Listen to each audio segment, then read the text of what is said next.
Oh boy, Matt Happy Harvest CT here, and today is day 21. You're like, Shay, why are you so happy? Sustainable Matt, that's what people are calling me now. Sustainable Matt.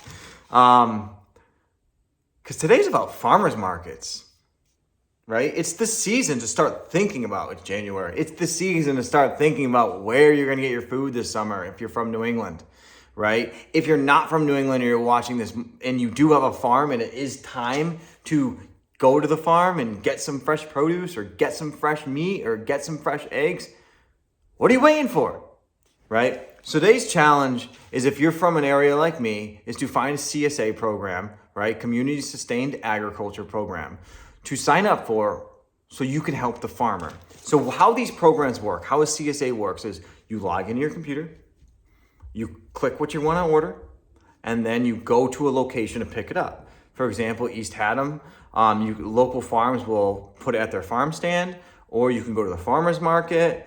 Some farms actually deliver to you because of COVID has helped the consumer out. So why is CSA so good?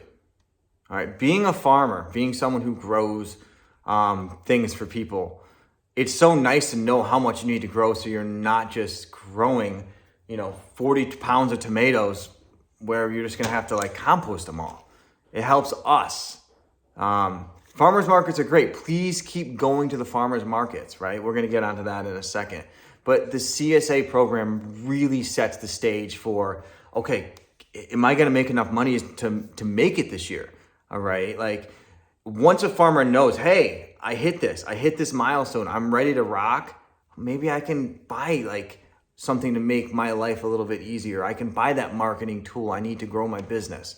So really think about supporting local. Now, this challenge is all about, if you please check out the Instagram and tag the farm you're gonna use, right? We use Forkett Farm, Bittersweet Farm, we use a bunch of little farms, Deep Hollow Farm. Luckily, where we are, for 4 Mile River Farm, Cato Farm. Luckily, like I said, part of the reason why we moved here from where we lived was because of the agriculture around us and that community.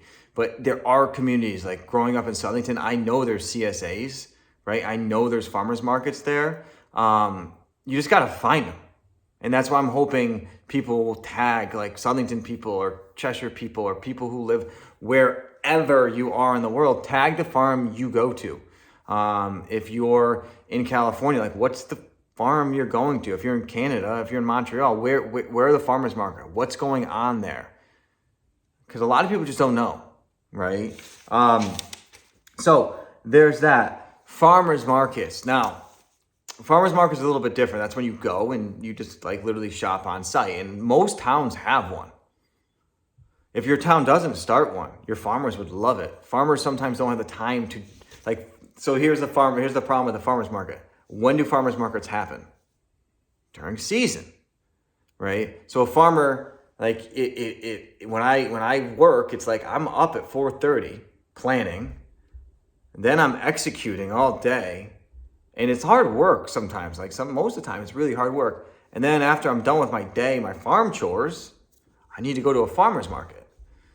It's tiring, right? So please support the farmers markets if you can. But if you can, go do the CSA. Get ahead of the game.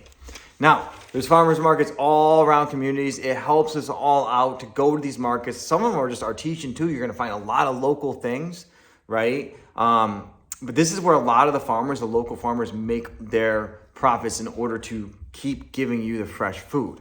Now, when you go to these farmers markets, and here you go, I don't eat much meat, but when I do eat meat, I get it from a local source. I actually sadly watched the cow that I helped kind of do a lot with get loaded up in the trailer and head to where she was gonna go. And it saddened me, but I knew, I knew that cow was treated so well, right? I know what that cow had in its body. Can you say that about the meat you eat, right? Also the vegetables, just the seed can have GMOs in it, can have all this stuff in it that is, so it grows, right? Things have changed. They are smart. We have super smart engineers in our food industry. And they're trying to make things more sustainable, but also like at a cost of what? So the food you eat, if it has a ton of chemicals on it, how are you going to know? You're going to go, hey, farmer from Peru, what was on it? If you're from Peru, great. If you're watching this from Peru, go ask them. But if you're getting berries from Peru, do you actually know what's they're doing with those things?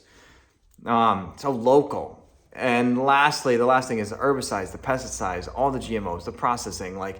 And then the last thing is when you buy local from a farm or a farmer's market or the CSA program, you're not taking a tractor trailer. And I love my tractor trailer drivers. My uncle's a driver, and I think we should support them. But for our food to travel and get gas within the thing all the way to where you are, is that really sustainable?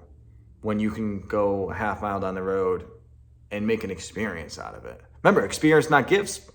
All right. So many of these things are intertwined. Guys, sign up for a CSA program. Again, community sustained agriculture. Make a difference. You're going to help a farmer. You're going to help a family. And if you can't do a CSA, at least go to a few farmers markets this year. A lot of them are dog friendly. Enjoy it. Thanks, guys. Matt, happy Harvest CT. This is a long one. I should have warned you that in the beginning.